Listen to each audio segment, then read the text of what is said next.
to get us started. All right, hi, I'm Jody Crago. I'm the museum manager here for the Chandler Museum. I'm so glad to welcome you all here to the museum. We are very excited to do this panel discussion about Japanese internment. This was really brought about because the museum has its signature exhibit, Gammon, Japanese internment at Gila River. This has been an exhibit that has actually come back a second time. It was on display 5 years ago, and then the public demand was so great we brought it back for a second version. It closes January 25th, so this is kind of bringing it to the close of its second showing here. And so we're so glad. We also have Echoes Unearthed, a photography exhibit in our other gallery, so if you didn't get a chance to see that before the talk, please come and enjoy that as well. We're so honored to be able to share this history, such an important history for our community, for our state, and for our nation, and so just really honored you're all here, and please enjoy. Thank you, Jody. I'm Chad Snow. I'm the news director at KJZZ. We are really excited to be able to have this event. Gabe, who's going to be our moderator tonight, is one of our reporters, and he did an outstanding 5-part series on internment and tribal land in Arizona that ran in December. And if you didn't get a chance to hear that or read that, I encourage you to check it out. You can find that on our website. And I just want to thank all the panelists who are here. One of our panelists, Amelia Flores, is the chairwoman of the Colorado River Indian Tribes. She's not here yet. We know it was a busy day at the legislature for the tribes with some water discussions, so she may arrive. If not, we have a wonderful panel of 4. Jody, you already heard from. And we have Davina, Koji, and Richard, and I think you're going to be delighted by the collective knowledge on this panel, and what you're going to hear is that this is a deeply personal issue for a lot of them. So without further ado, I'm going to hand it over to Gabe.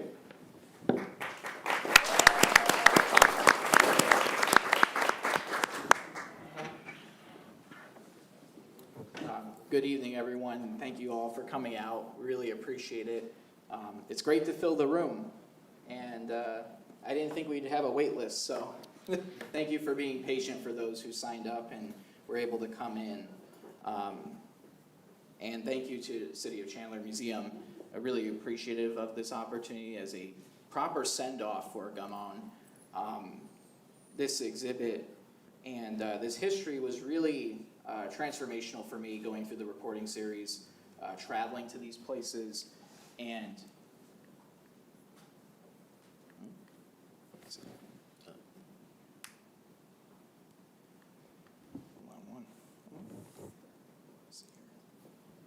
this is going to move. It did, just a bit. Oh, did it? Yeah. Could I key slide it? Yeah, you can key slide it. You can unplug it and key slide it. Bear with me. Operator error.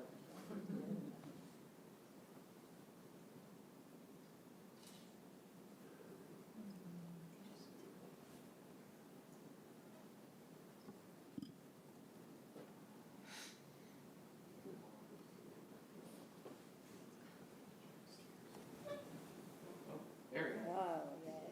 There we go.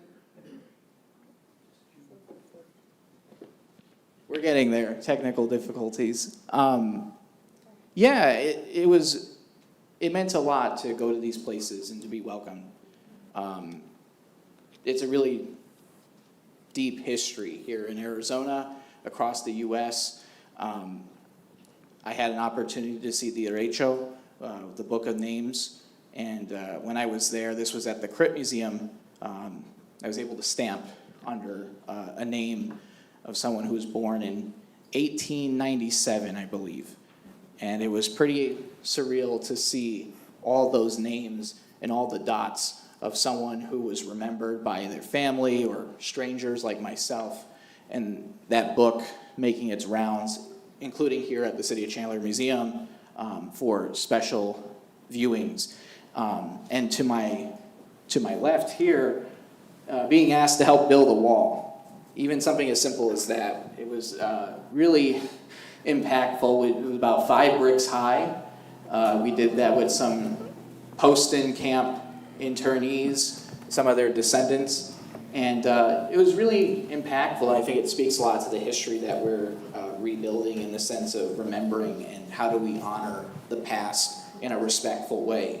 And with that being said, I think all four of our panelists tonight really speak to that, are in their own ways, each honoring that past and speaking to it. And with that being said, I'd like to introduce all of them formally. To my right, all the way at the end, is Jody Crago, who is the director and general manager for the City of Chandler Museum. And for the nearly 2 decades, he oversaw the creation and construction of this new building and helped establish the Chandler Museum Foundation while serving as its president. And to his left is Davina Two Bears, who is Dene and originally from Bird Springs, Arizona, on the Navajo Nation.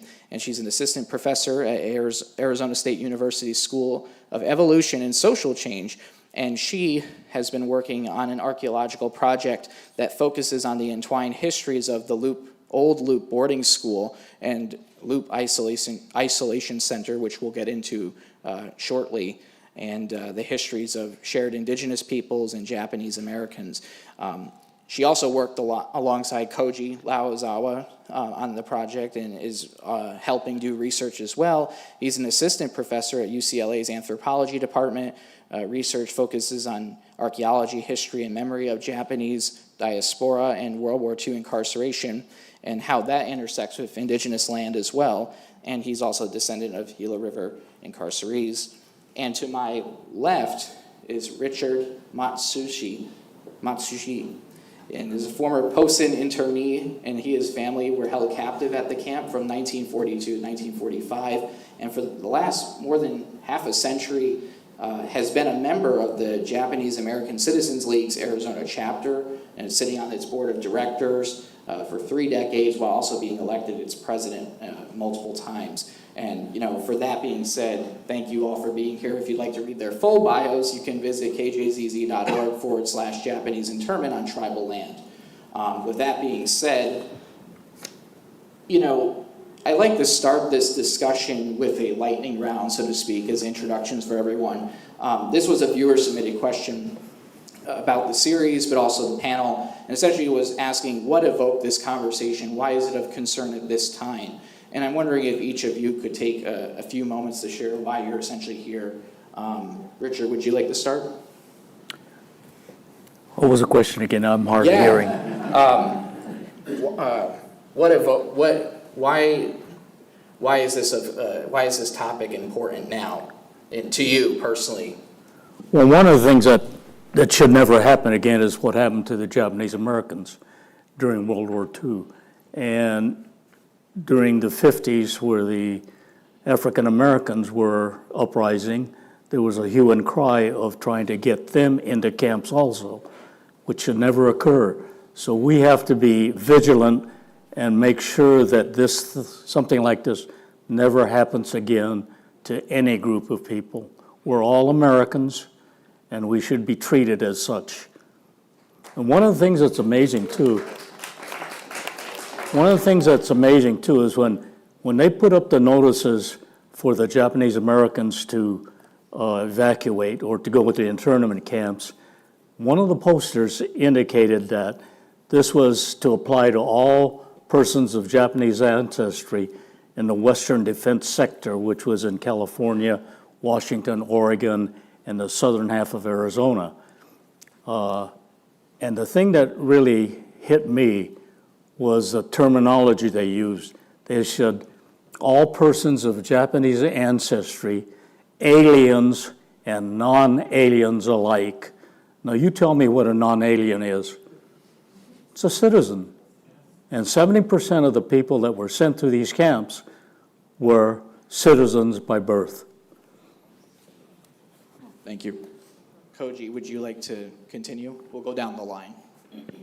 Yeah, thank you so much. I think it was, and I'll get the quote wrong, but I think it was Faulkner who wrote, the past isn't dead, it isn't even past. And I like to think about that because the history of Japanese American incarceration, the expropriation of indigenous lands, it's a history that isn't past. It isn't past in the sense that for survivors of the camp, for those whose were impacted out by it. It still lives with them for their descendants. It's a past that's very much alive. I know in my family it's a history that's never left us, and I know that's true for many of the other families that I've spoken to and worked with. And for the communities on whose land these camps were built, the materials, the resonance of the camp is still there. The history hasn't left them. And the echoes of that history are still present today. The way in which certain groups can be marginalized, the way in which land is expropriated, histories are silenced. And so it's important constantly to challenge narratives, to think about deeply our histories, both the triumphs and the parts that are more shameful, and to confront them as much as we can in the present and to try to learn from them.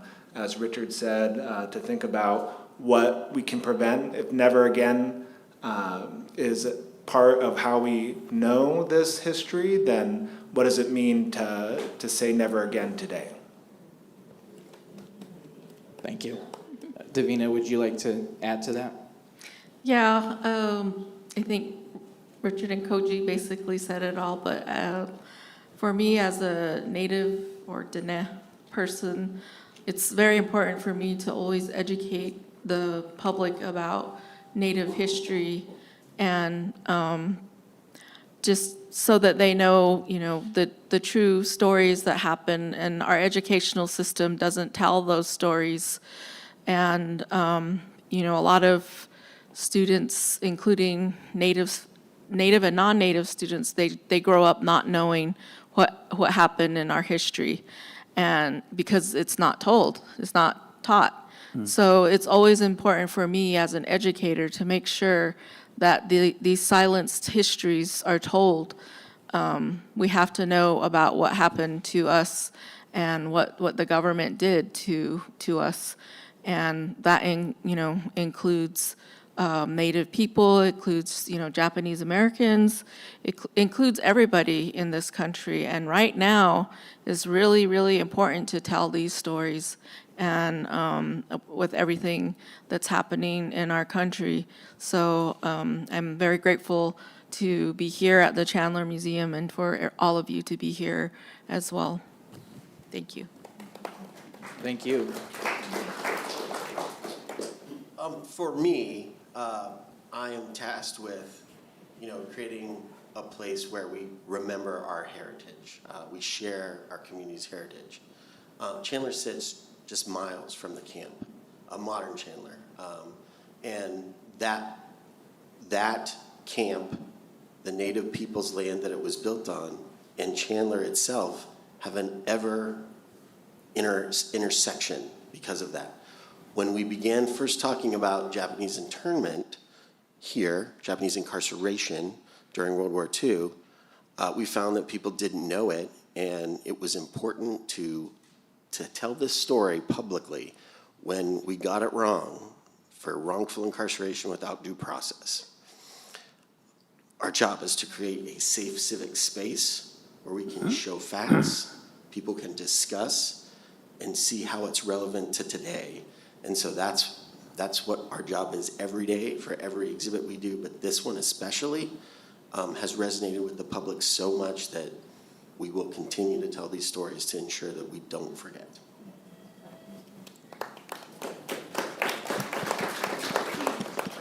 I appreciate you all fielding that question to kind of get us on the same page. And before we start, for those who haven't seen or heard the series entirely, I'd like to give a few key stats about the history in Arizona, but also nationwide. So this map here shows the 10 main internment camps run by the U.S. War Relocation Authority. As you can see, they're mainly in the west. The area, the exclusion zone that Richard had mentioned, hugged was the entire state of California going up along the west coast. But you could also see the two camp location icons here in Arizona, and that was actually part of the exclusion area as well, coincidentally. So 4 of the 10 camps were within that that area that they were supposed to be removed from anyway, for the sensitivity of the military installations and things of that sort. And building off of what Richard was talking about, more than 120,000 Japanese Americans round up. More than 2/3 were U.S.-born citizens. And of the 10 camps, 2 were built in Arizona, both on indigenous lands, Gila River to our south, and the Colorado River Indian tribes, or Crit, which is Poston. And their populations at that time would have placed them as the 3rd and 4th most populated cities if they were incorporated, according to the 1940 U.S. Census, if you look at the data, behind only Phoenix and Tucson. And that's part of their history, I think, that we try to show in the series is for as short a period of time they were here, for only 3-4 years, give or take, there were so many people that were brought here as a result of Japanese internment. And what I want to start with is, asking Richard in particular, do you have any memories of camp? I know you were young when you were there, but what was everyday camp life for you, if you can recall, and things that you remember from your childhood there? Well, we were in a barracks. I think there were 10 barracks to each camp. And I remember our block was Block 44. We were in Barrack 22, and there were 5 rooms to that barracks. And the barracks were 20 by 100, and divided into 5, that's 20 by 20. And that's what we lived in, and that was my parents, my brother, and my sister. So 5 of us lived in that, and it was a bare room. There was 1 light bulb hanging from the ceiling, 1 stove to heat the place, no coolers, and the boards. This is something that's interesting. Del Webb, I think you all know who Del Webb was. Yeah. He was an itinerant carpenter in Arizona, and he got the contract to build Gila River and Poston. It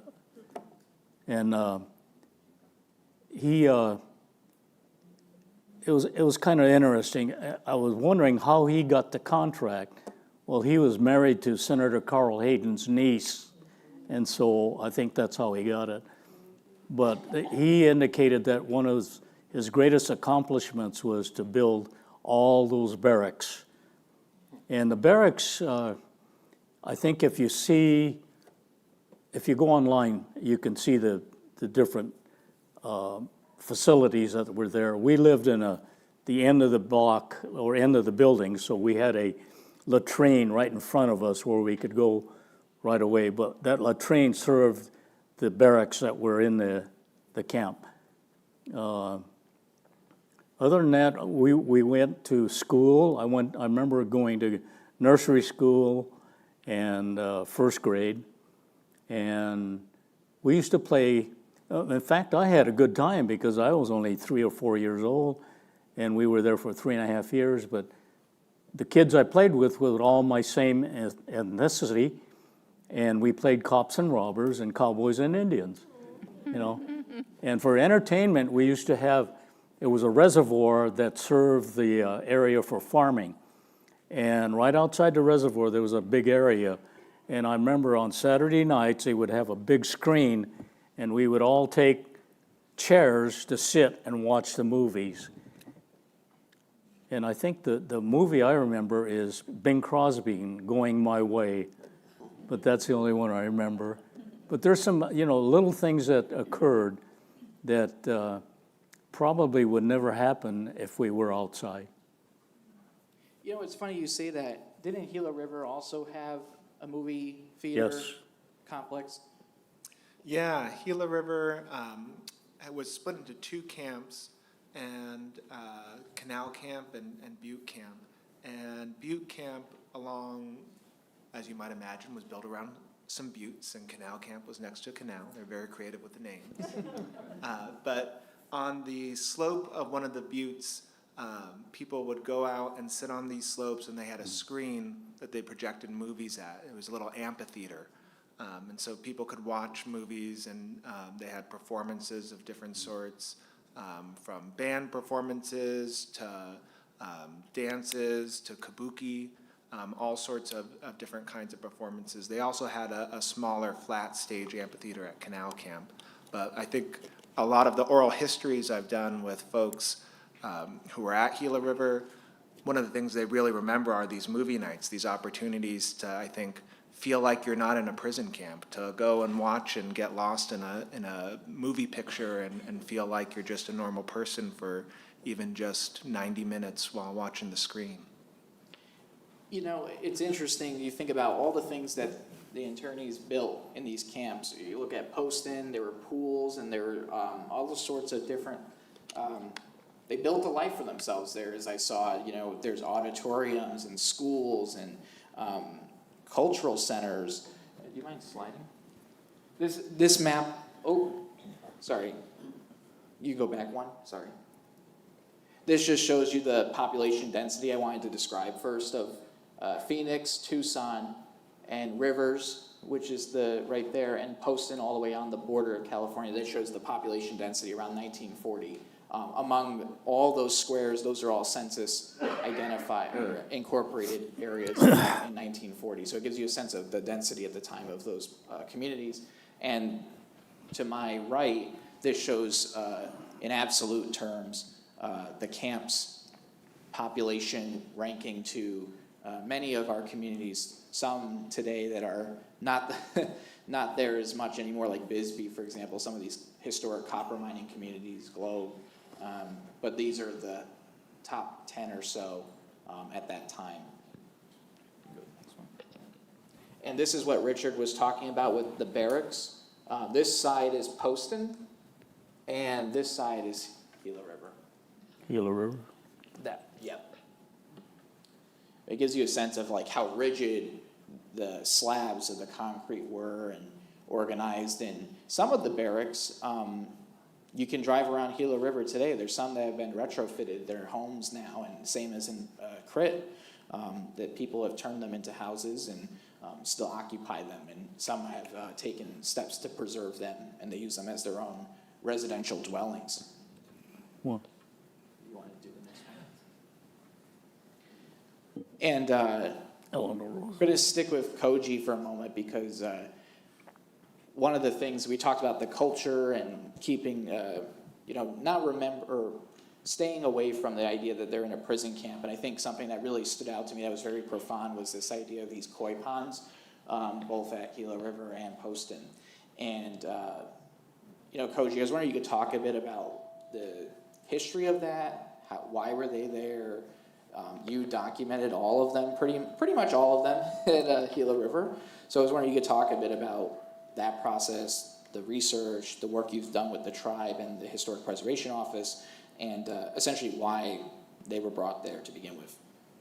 Certainly. So I've worked with the Gila River Indian community for about 13 years now, since 2013, with their Cultural Resource Management program and their Tribal Historic Preservation Office. And what we've been doing over the last decade is documenting the garden ponds that people built. Outside the barracks, next to them, people built gardens. You could see in some of those historic photos some plants and trees around the barracks, but not so clearly underneath those plants and trees were garden ponds. People built ponds, concrete ponds that they filled with water. They took fish out of the local canals. Starting out with some of my colleagues at Gila River, we were expecting to find maybe 12 to 24 ponds across Butte and Canal Camp. We ultimately documented over 235 ponds, and that's what we could find today, 235 concrete ponds that people built next to their barracks. So just an amazing amount of effort and work that people put into transforming their landscape. Part of that was making really beautiful landscapes, taking this really hostile environment of the incarceration camp, the barracks that are the same, one after another, row on row on row, this depersonalized context that you're forced into from your home, and trying to make it your own, trying to make a sense of home and place in a context when everything's been taken from you, when you don't know where you're going next. And so these ponds were part of this strategy, this way in which people tried to make a sense of place and home. Many people, when I talk to folks about why did their parents garden, kodomo no tame ni is an expression that many people said, for the sake of the children. It was a way in which many adults tried to provide a sense of relief for their children, somewhere to play, somewhere with shade and coolness. The water helped keep the camp cool. And in fact, because of the extensive gardening, the climate of the camp itself changed. When people first were incarcerated there, dust storms were rampant. They were intensified because the War Relocation Authority stripped away all the vegetation, cleared all the topsoil. That intensified the dust storms, which, as anybody who lives or spent time in Arizona knows, the dust storms can be really intense down here. And by exacerbating that with the construction of the camp, it was really terrible conditions. But by planting these gardens, by making ponds, this helped both cool the temperature down, provide shade. Water is a great thermal regulator, but it also kept some of that ground from spewing up into these dry dust storms. And so people remarked that the intensity of dust storms and the frequency decreased over time.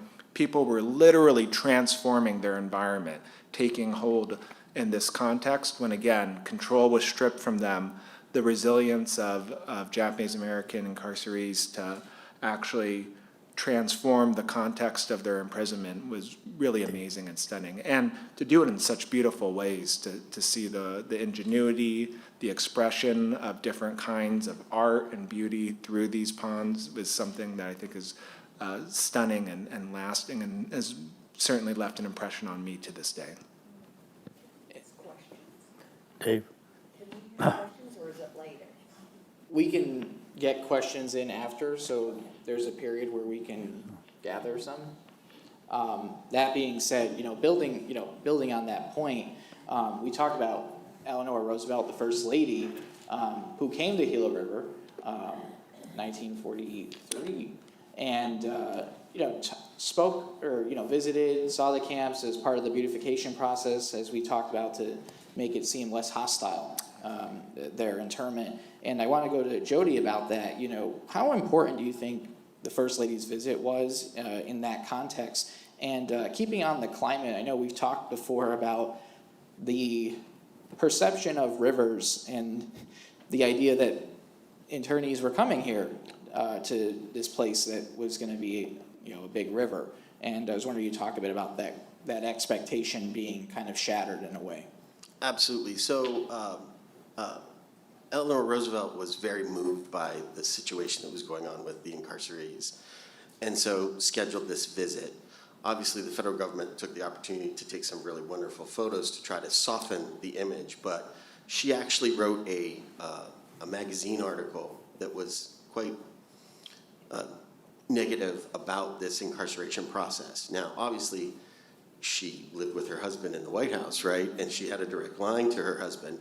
Obviously, there's not a direct control, but there is a lot of conversations. And undoubtedly, her voice was very loud because not only did she do it publicly for the general public, but also regularly reminding the president of what he had signed and what the impact of that was. So it's incredibly important that she visited.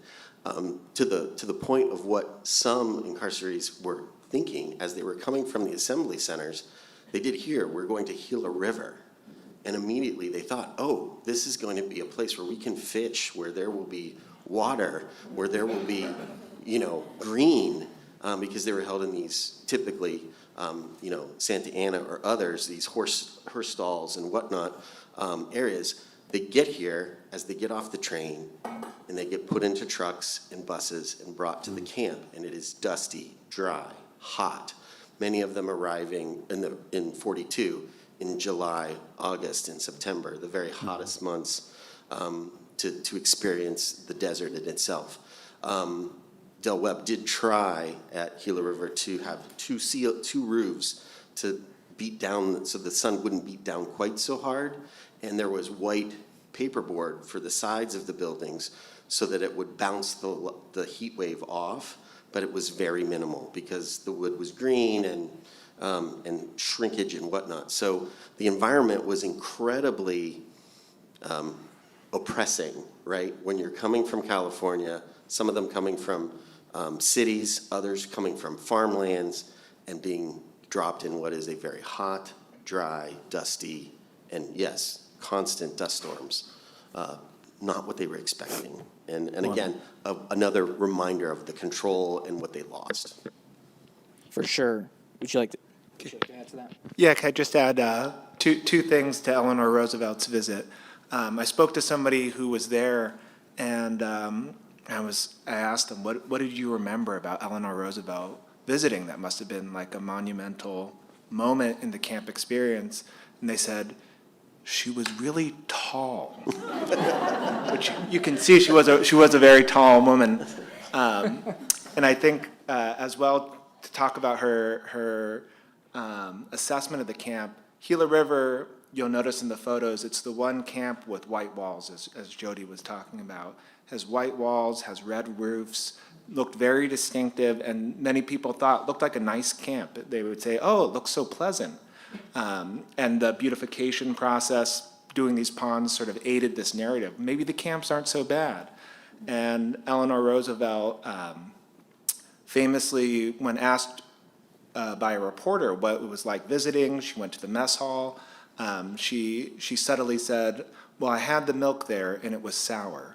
And what she was doing was not just commenting on the quality of the milk, but really trying to counter this narrative that was building in the press that Japanese Americans were being coddled, that it was an easy experience, that they were being given all this free stuff, food, free milk. But she really tried to, even in these subtle ways, advocate and push back on these narratives that these were easy, fine, and comfortable environments. Would you like to add something? Would you like to add? Yeah, just commenting a little about what Joe and he said was the dryness of the weather here in Arizona and haboobs, the big winds that came. I remember when the winds came and my family, we would huddle in the corner because we were afraid that the roofs would blow off. And when Del Webb built the buildings, the barracks, he used green lumber. And when it dried up, there was cracks between the wood. And so between the rooms, you could see what was going on. So the internees took newspaper and stuffed it in there. And there was no ceiling, just a roof. So you could hear everything that was going on. One of the things that happened too is condition-wise, eating-wise, you would probably wonder what we ate. Well, we were lucky if we got meat once a week. There was a lot of rice, but we had to eat in barracks. And the barracks had wooden tables, and everybody that could sit down would sit down. And there was no privacy, between families, right? And medically, there were hospitals, but they were bare minimum hospitals. I remember that I had a cyst on my groin, and so I had to go to the hospital to get it lanced. So I went into this operating room. It was clean, and they had some tables, and I'm waiting there, and I see this young man in a hammock, a sling, with his buttocks sticking out. And apparently he was next, so the doctor and the nurses went over there, and they started working on him, and he just started screaming. He was in pain.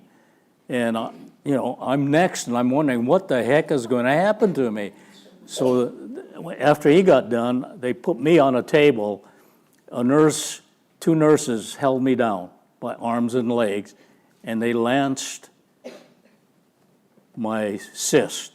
And I didn't feel anything, and probably because it was so big that the pressure was there. But later on, I found out the reason why the boy was screaming, there was no anesthesia. And he was having an hemorrhoidectomy. Yeah. Oh, and the food, the allowance for per person per day was 62 cents. That's what the government allowed. And I don't know if you can even eat for 62 cents anywhere. And that was for one day, 3 meals. You also had a tofu factory there. Pardon me? You had a tofu factory there, too. Did they? Yeah. They probably did. And the internees had their, they raised the vegetables and cattle and pigs, and so they were pretty self-sufficient. You know, I commend both the camps, but certainly Poston, hearing about accounts of 130-degree days, sweltering, scorching summer days, and it would get below freezing at night because of the desert as well in there. And it was one of the camps where they actually had heaters that they were bringing. Eventually, they were looking to bring in, and that's partly with the brick walls to help prevent from the winter the winter. So, you want to slide next one? And this goes to some of the points about the irrigation to the and the water being kind of central to part of this story. To the left is Poston, and to the right is Gila River, and irrigating agricultural fields. You mind sliding this one? And going back to kind of the war effort with food production, this is cattle at Gila River. And one of the ones that Koji, got my attention to was the ship model making, which was fascinating to see. But also camouflage net factory. I'm sure I'm missing a bunch of them. Do you want to talk a bit about some of that and the history of the war? The loyalty aspect of these, incarcerees, proving there was no signs of sabotage, and that they also helped the war effort in that respect. So there were several war industries that were brought to the camp. The War Relocation Authority, which was the civilian agency in charge of administering them, thought it would be a really good idea to utilize the labor of this population. They had over 13,000 people at Gila River. Half of them were of working age. They could be put to good use doing labor. Part of that was farming, as you've seen many of the photos, to help run the camps themselves. But another part of that was to be involved with what they called war industries. Model ship making. It wasn't model ships for like fun model ships. It was ships that pilots could train on for bombing missions. Scale ships of what a U.S. ship, what a Japanese Navy ship, what a German Navy ship would look like, so that U.S. bomber planes could go over and from the air identify different kinds of ships for targeting. Camouflage net factories was another industry. They had one at the Santa Anita racetrack, which was one of the assembly centers that people passed through before these camps were constructed. At Gila River, they had a camouflage net factory. But these were often also restricted to who could be involved. The net factory, because it was a war effort industry, only U.S. citizens could be involved. So if you were not a U.S. citizen, you couldn't get a job at the camouflage net factory. Anybody who immigrated from Japan at that time could not naturalize to become a U.S. citizen. Doesn't matter if you came 40 years before, if you were in the country from 1900 to 1942. If you were not born in the U.S., you could not become a U.S. citizen if you were an immigrant from Asia at that time. And so the Issei, the first generation immigrants, were prevented from accessing this kind of work. They could work in agriculture, in farming, but there were also different wage scales. So wages ranged from $12 to $19 a month for an entire month of work. Not that much, even scaled for inflation in 1942. And at the camouflage net factory, you were paid per yard of net that you made. So you weren't bound by this sort of $16 a month or $12 a month wage scale. You can make a lot more money if you were working in the camo net factory. If you were pumping out nets, yards and yards of material, you can make lots of money where you can order things from the catalog you didn't have many possessions because you lost them coming to the camp. You could order through Sears Roebuck or Montgomery Ward's or buy something at the canteen. And so these were really high commodity, hot jobs, and it caused a lot of tension in the camp that some people weren't able to, because by nature of their citizenship, out of their control, they weren't allowed to access this kind of work. But it was a way the government tried to, again, when we were talking about propaganda and imagery, tried to portray the Japanese Americans as contributing and being loyal to the country. But there are all these other tensions and dynamics that arise when people are forced to prove their loyalty in these contexts. For sure. Next slide, next one. And going back to, also building on that, but also everyday life, two of the things, stood out. Sumo wrestling, who would have thought, but also, playing Go and recreational time. And, this kind of brings in Davina, and this is something that I grapple with a lot, was that reporting through the series was Japanese Americans in these camps were able to latch on, continue to hold on to their culture and traditions, and whereas in boarding schools, in Indian boarding schools, that wasn't the case. It was quite the opposite. And I was wondering, you talk a bit about Old Loop Boarding School, give the crash course to this audience for those who may not be familiar, but also how do you kind of square the history and how that a former Indian boarding school turned into a detainment facility essentially for Japanese Americans on the Navajo Nation. Oh, the Old Loop Boarding School was built in 1909, and my maternal grandparents went to school there. It's in Loop, Arizona, and there's nothing, pretty much, was bulldozed and there's nothing left of it now, but a lot of the oral history is still in the community. And it was a major hub on the Navajo Reservation in the early 20th century. There was a lot going on at the boarding school. It was also the agency headquarters at that time. So there was a trading post, Loop Trading Post, which was there since 1912, the Loop Presbyterian Church, because a lot of the boarding schools worked with the church to Christianize the children. And then, of course, the school was there. And my grandparents were there in the 1920s, 1930s. And as a kid growing up, they used to tell me stories about their time at boarding school. And I didn't really understand what a boarding school was as a kid. And they're both gone now. They passed away. My grandmother passed away in 1981, and my grandfather passed away in 2002. And I wish I could have talked to them, interviewed them about their experience for my dissertation. But the school's history wasn't written. Even though it was there for a very long time, from 1909 to 1942. That's why I decided to research it for my dissertation. And it's like all federal Indian boarding schools, they had to follow the Indian policies, which don't allow children to speak their language, or early on they weren't allowed to practice their culture.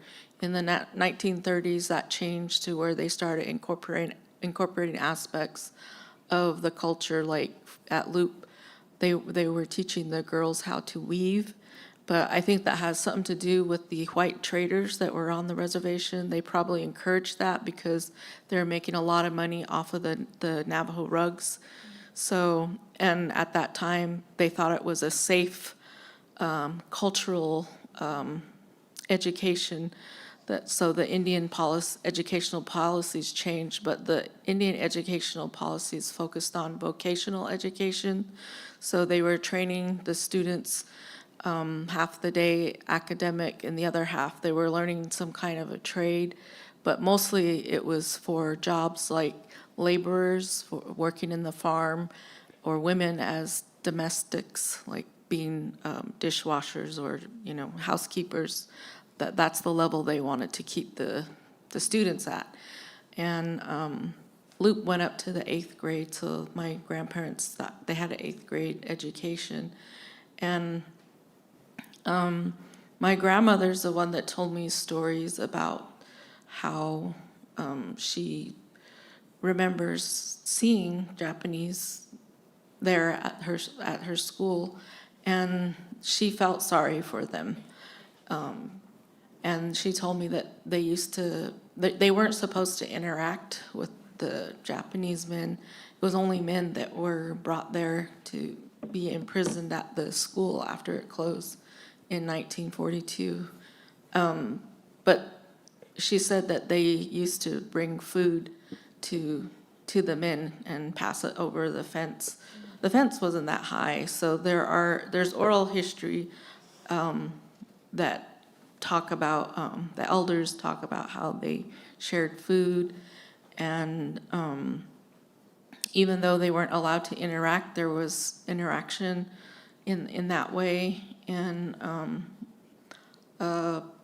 so I think, these stories are very important, like I said, to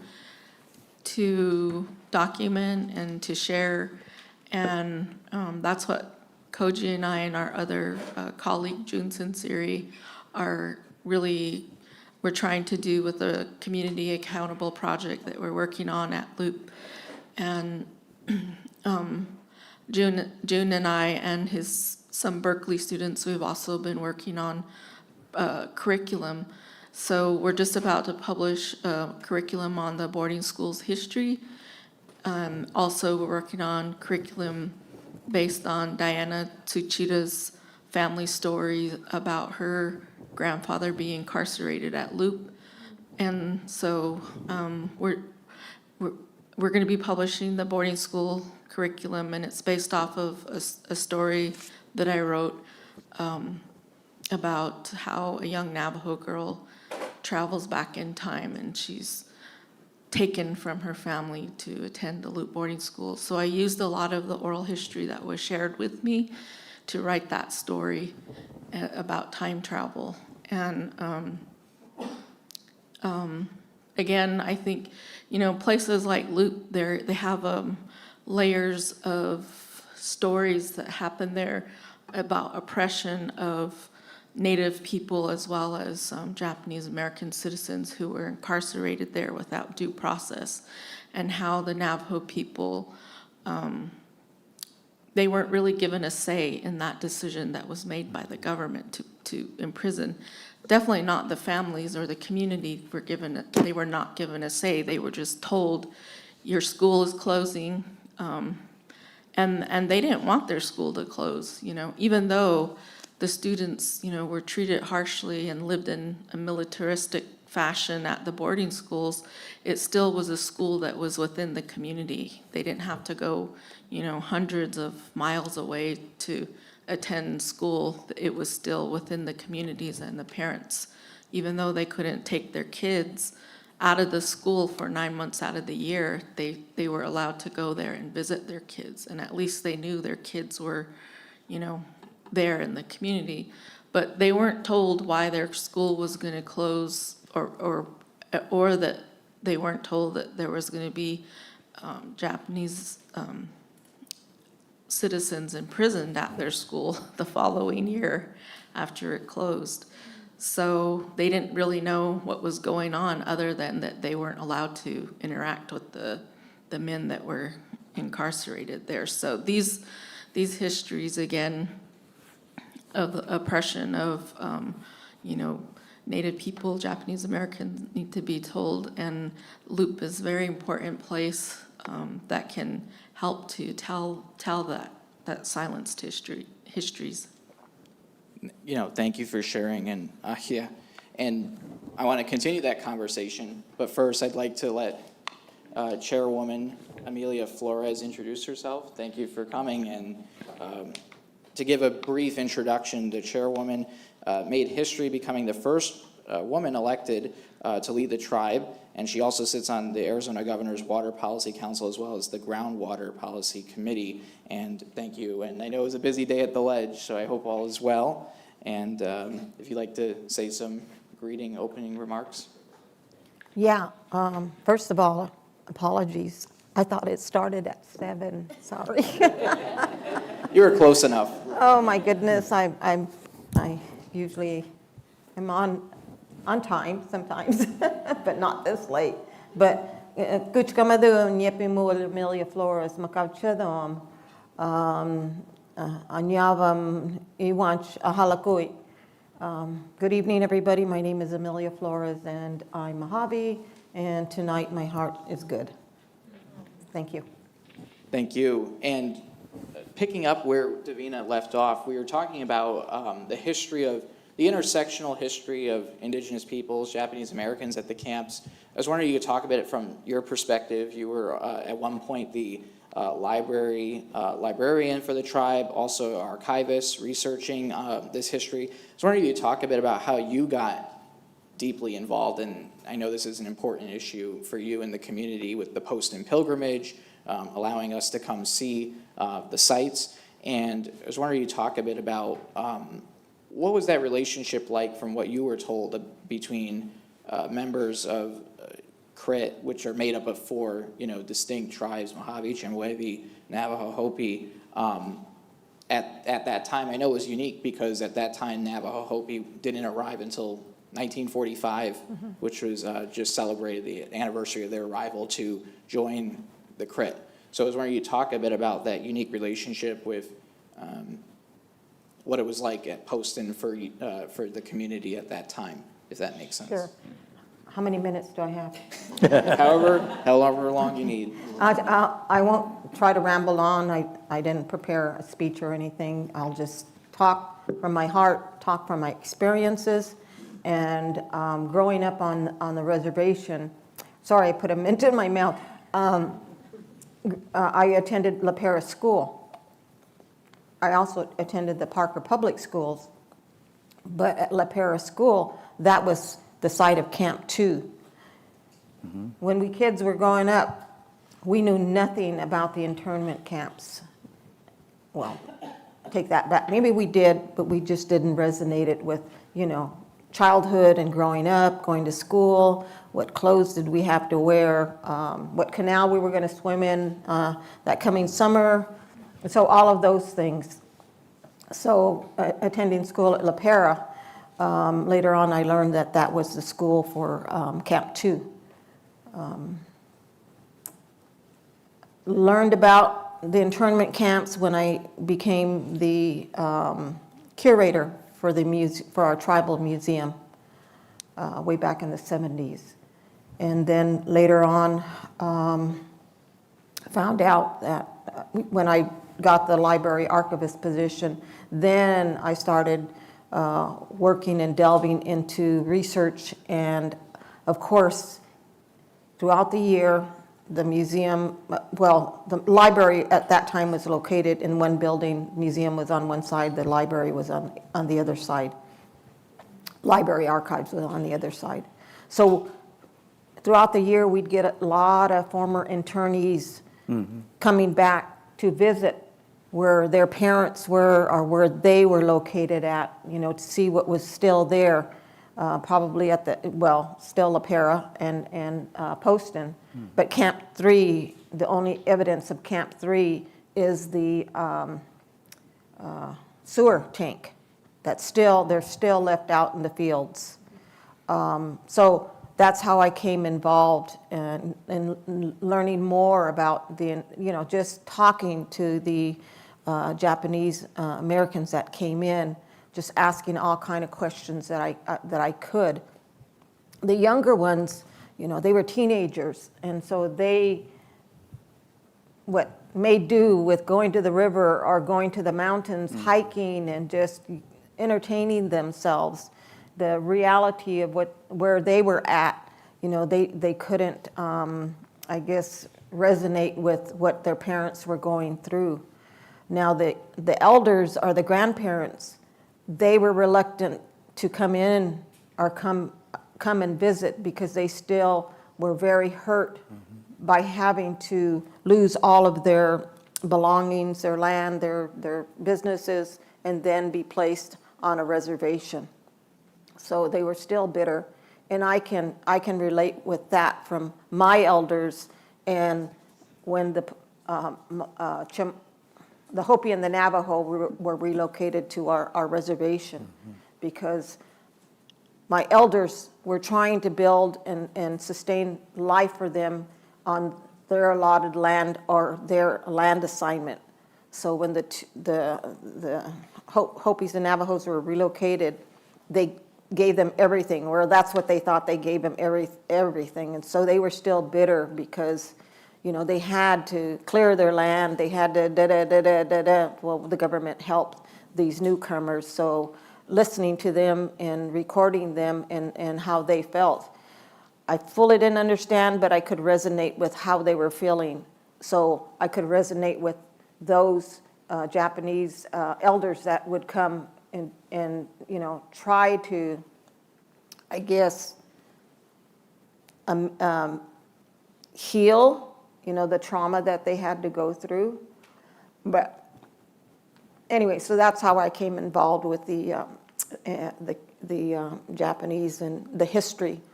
Then realizing that I lived in a barrack, did not know that. Maybe 20, 25 years ago that I realized I lived in a barrack, because when they left, all the barracks were still there.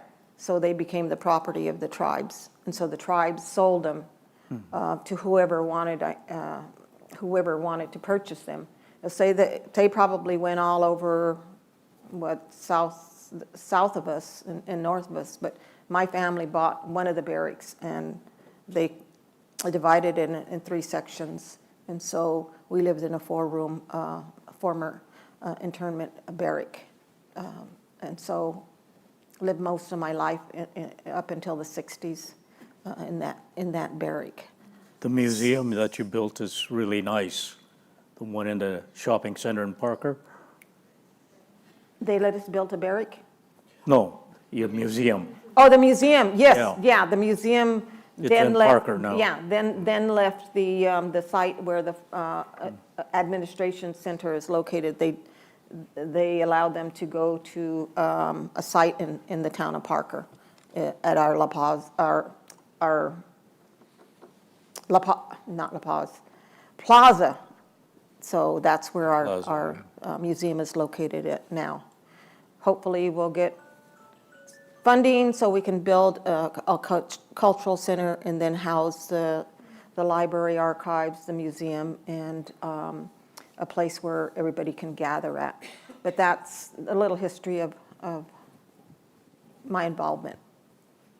And thank you for sharing. Speaking of CRIT, this is part of the pilgrimage this year. A pretty large one. I think it was over 350 or so who came. CRIT welcomed the community, and many of them were internees and family of internees who came to visit. This was just outside of the museum, actually on the backside of the museum in the parking lot with some of the CRIT tribal royalty. And youth groups giving songs in honor of them and their arrival.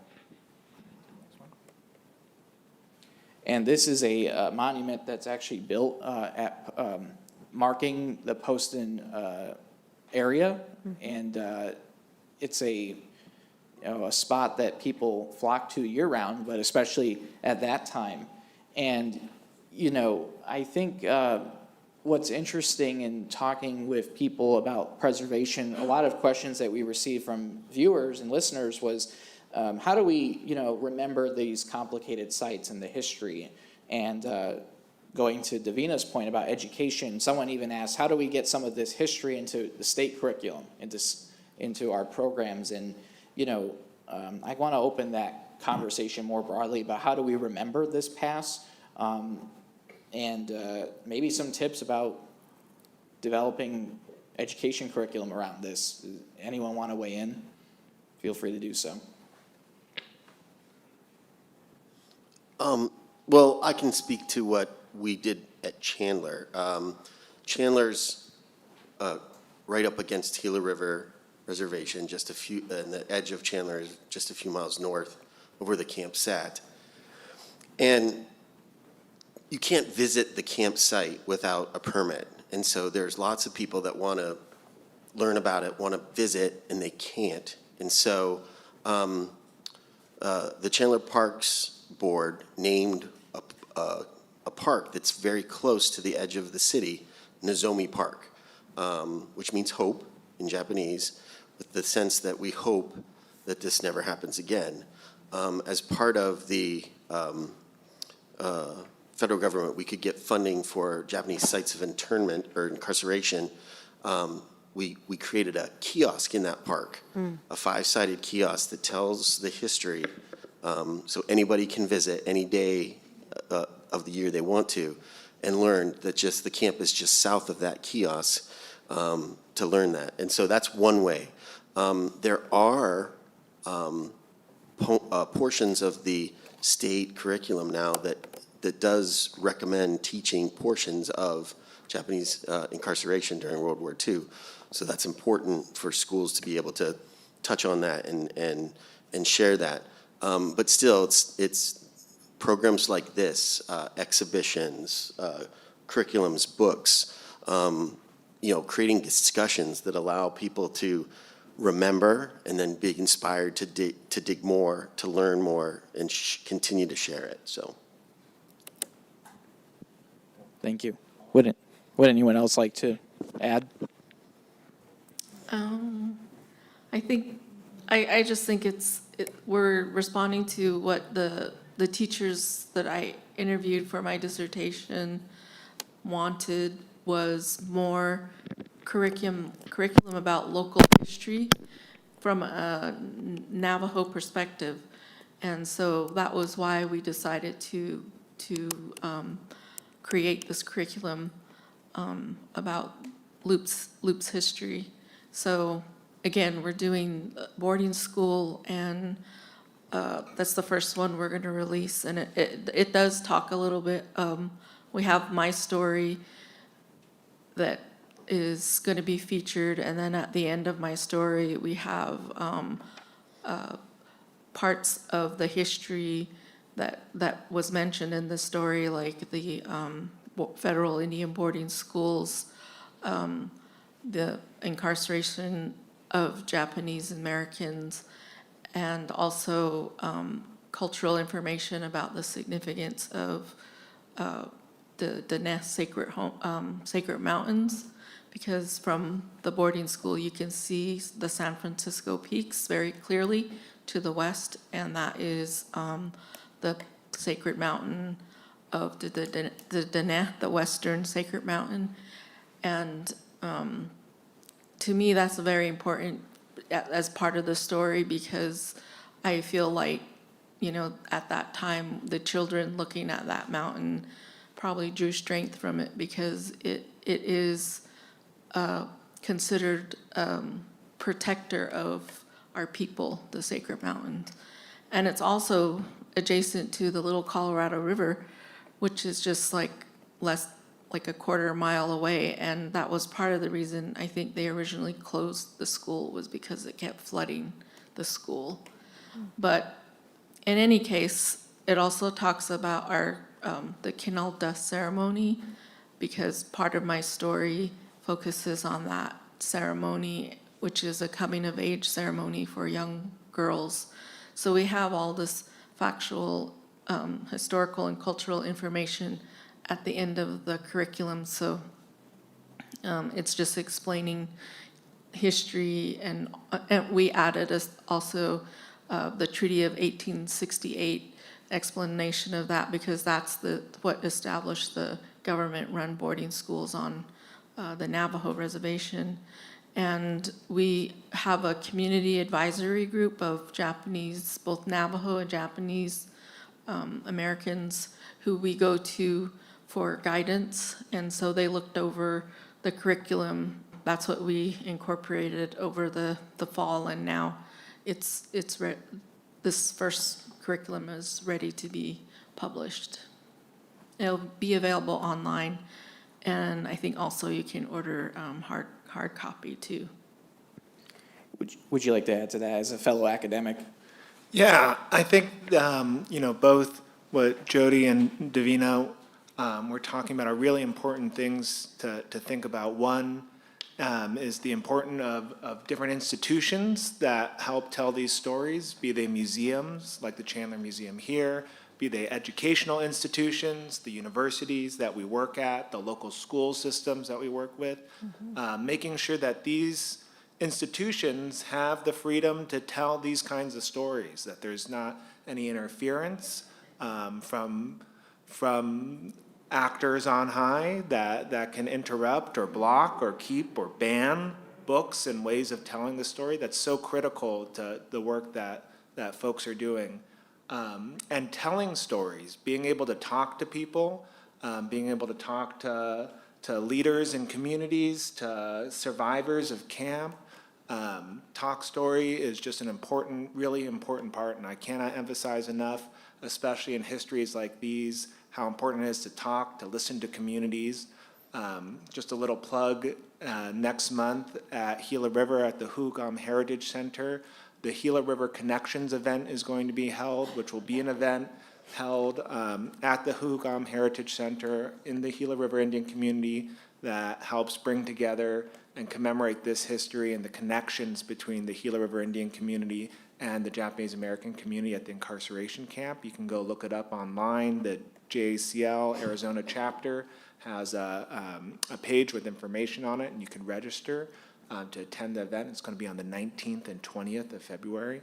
But these are moments when we can talk in person, hear stories, trade stories, and that human-to-human connection, that transfer of knowledge through storytelling is so critical. So I encourage you to really help and stand up for these institutions, to talk to people, to go outside, to make community, because that's how history survives, that's how memory gets transferred, is through communities and the people who work in them.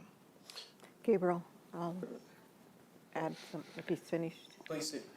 Go Real ahead. quick though too, I will say he'll also be there, so for all the Koji fans who are here to come meet him after, he has a flight to get back to California this evening, but he'll be back next month too in the Valley, so I have to plug it because you plugged it, so.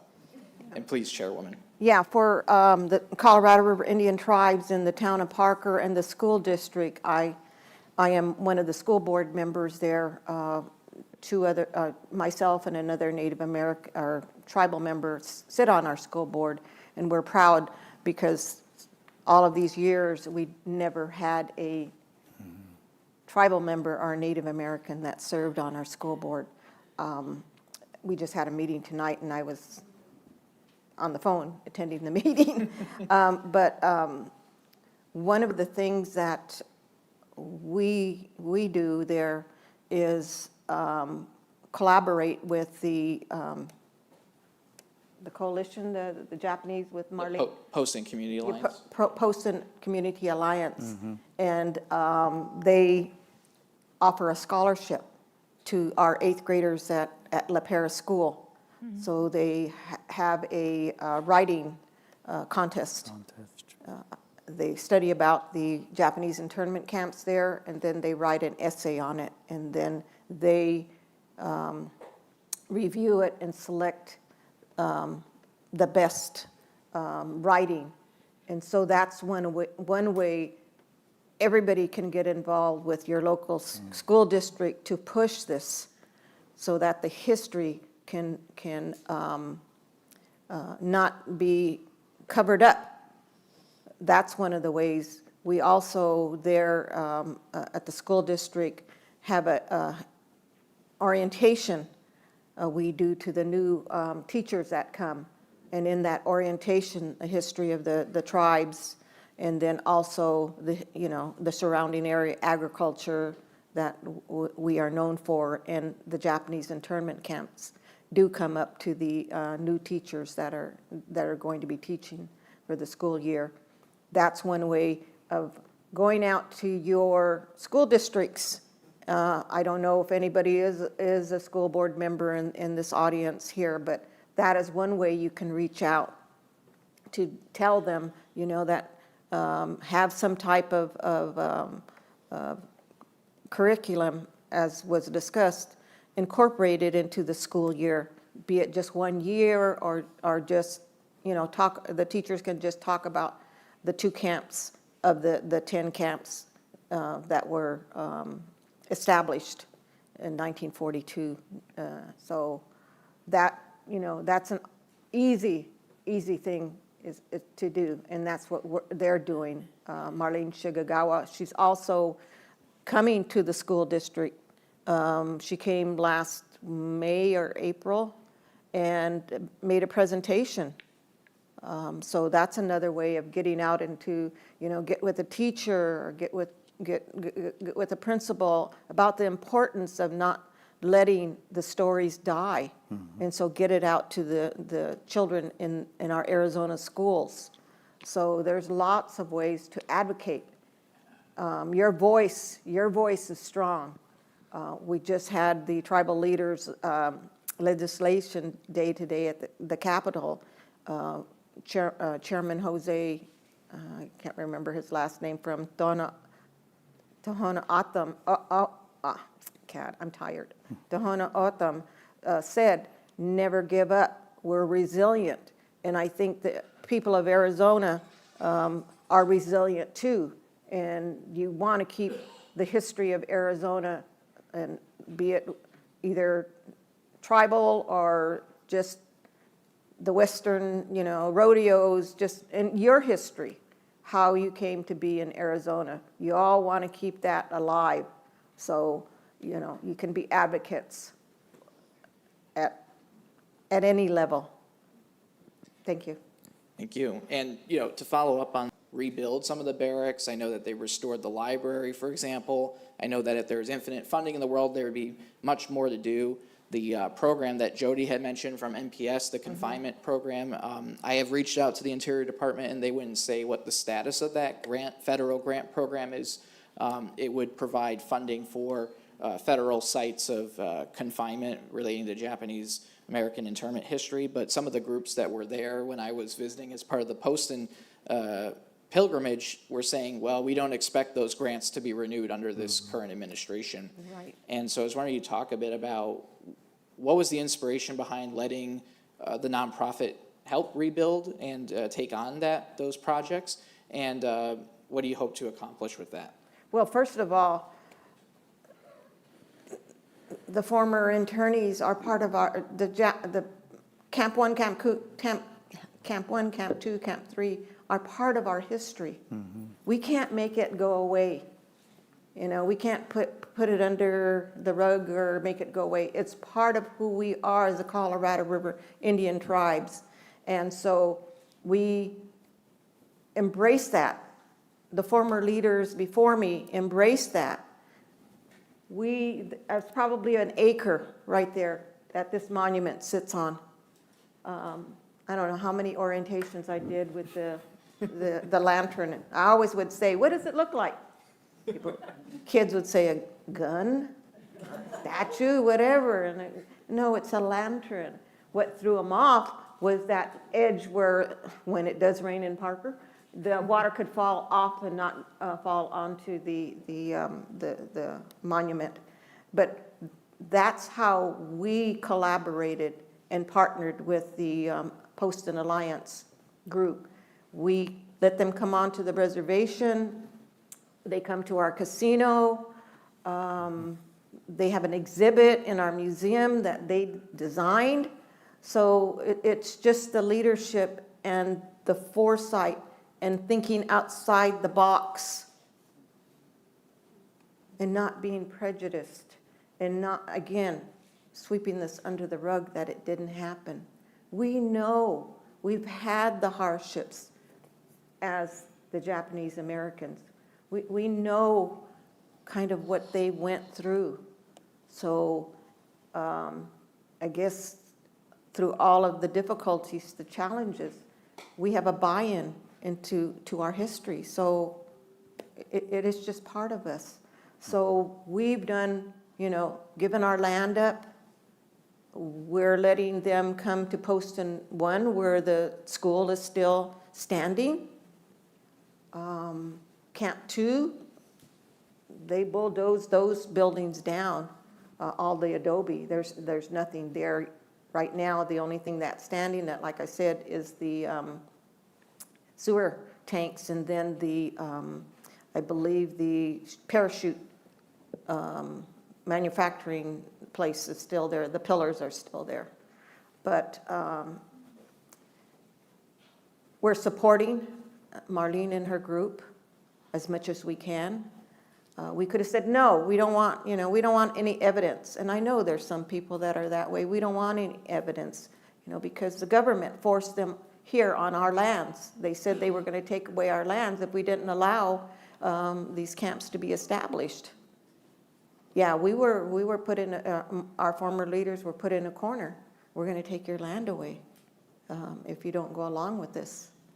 And so and the leaders at that time, the tribal council, they had just been in existence for 5 years. We didn't have any legal team, any lawyers on our side. We just had the BIA agent that oversaw the tribal council meetings. So he, kind of dictated to our leaders at that time and what we could do and what the leaders couldn't do, because our land is still in trust.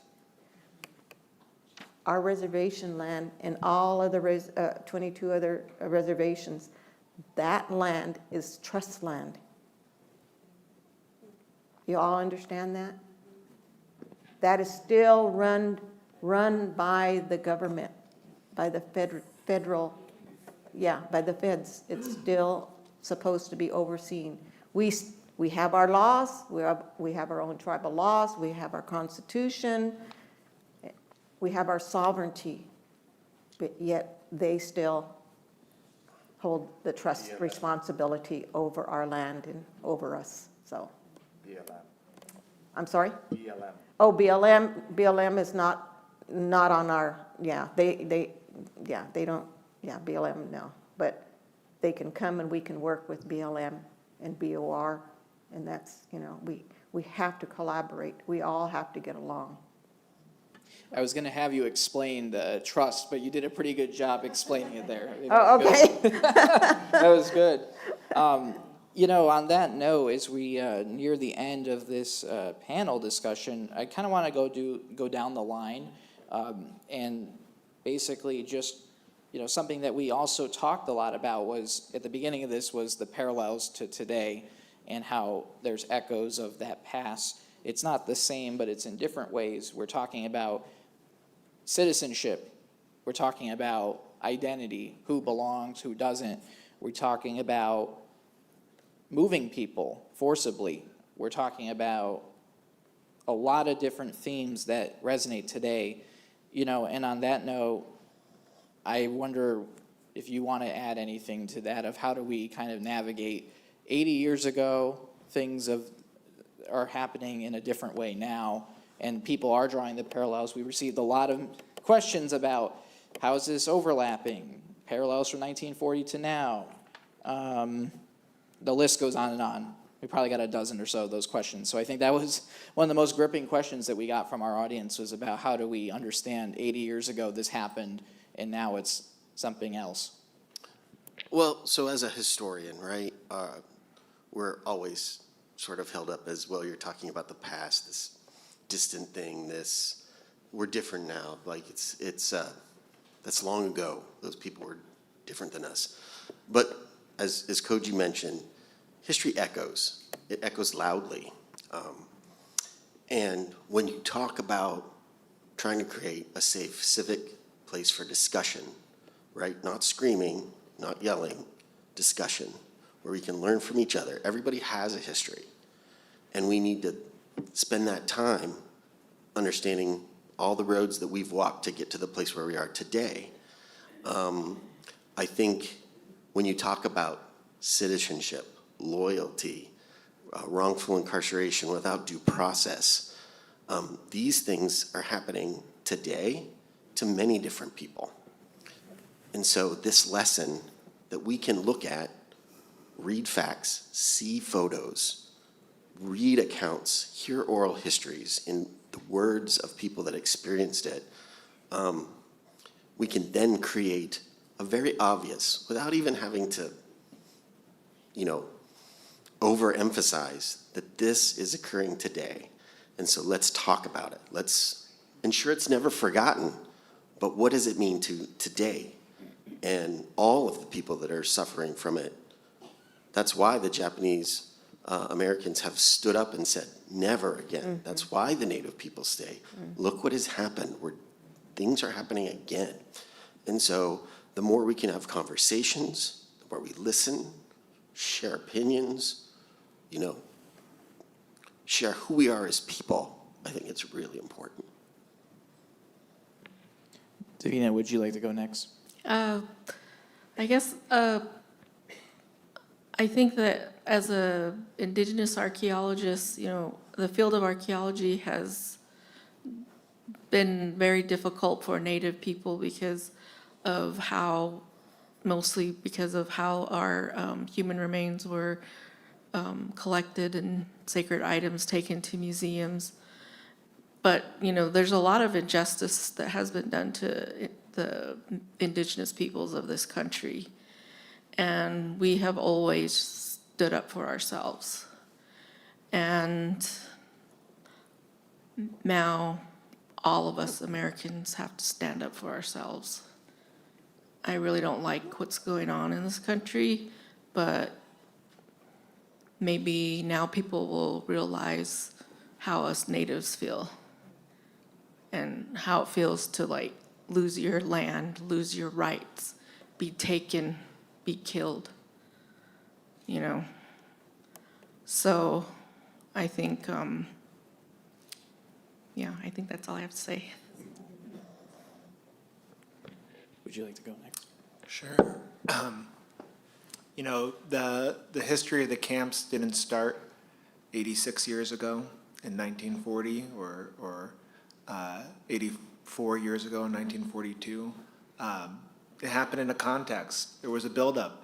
People were being demonized for decades. People were being divided for years. Rhetoric around alienation, around who belongs, who's in the in-group and who's in the out-group, has been going on for as long as this country's existed.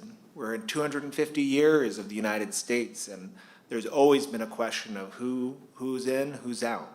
And we're seeing that today more than ever. I think this kind of in-group, out-group, who belongs, who doesn't belong, and I think it's important to push back, to learn from these histories, to recognize the repetitions, the echoes, the ways in which people are being rounded up and put into different kinds of camps and detention facilities, how that was mobilized in 1942, how it's mobilized today, how indigenous land is taken away. We talked a little bit about water rights and in Arizona and their implications in these camps and that history. Dakota Access Pipeline was not that long ago, and we see again expropriation of lands, disregarding of sovereignties, as the chairwoman was talking about, government trust, and the way in which we really need to stand up. The moment to stand up is always here. It's never tomorrow, it's today, because if you don't stand up today, you're not going to be able to tomorrow. And so it's so important that we learn, it's so important that we mobilize, and it's so important that we build bridges across different communities and work in solidarity. Thank you for your comments. Richard, would you like to add? Yeah, in 1980, the United States Congress established a commission on wartime relocation and internment of civilians. And they went around for 2 years in different areas of the United States to find out what happened and why it happened. And the conclusion was it was racial prejudice, war hysteria, and lack of political leadership. And that's what we have to be aware of. Don't let the politicians go outside the Constitution. Be aware of what they're doing and vote for the ones that will uphold the Constitution.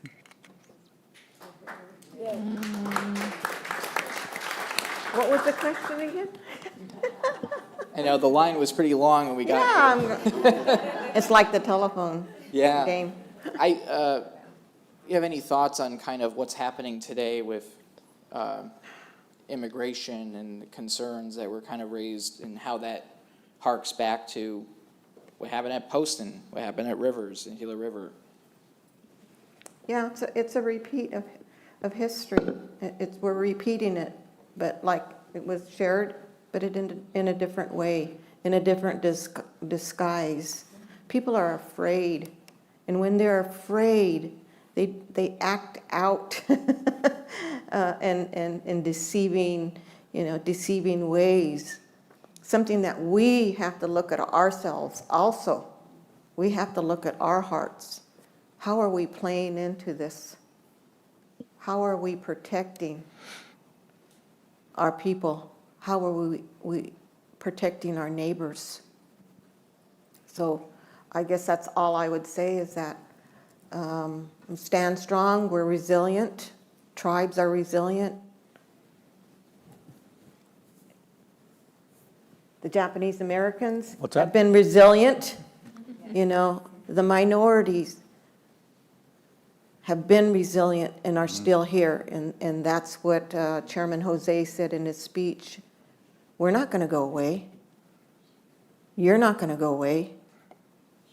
And that's why I say with this drought in the river, the Colorado River meanders through our reservation.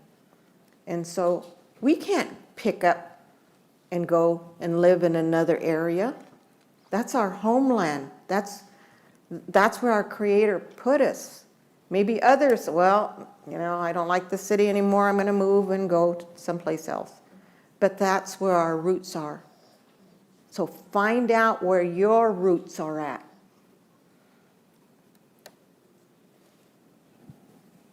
Find out where your heart lies in. And then go on from there. That's all I have to say is that, it's what's inside of us that we have to stand up. Thank you. Are you going to open up for questions? And on that note, I can't thank you enough, everyone who was here for the panel. Really appreciate it. We are currently out of time, wrap up, but all of our panelists will be around to answer questions and take time to speak with them. Feel free to do so. And thank you again for our audience here in person. For those who are online, thank you again, the City of Chandler.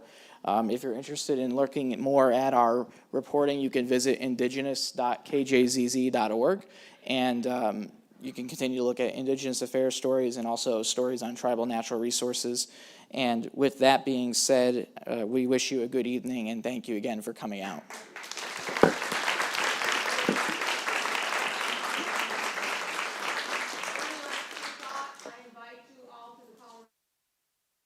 And to come and visit our museum, come and visit our homeland, and the Camp One, Poston, and La Pera School, come and visit.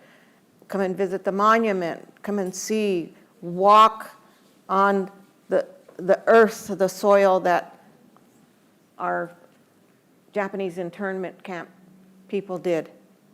But don't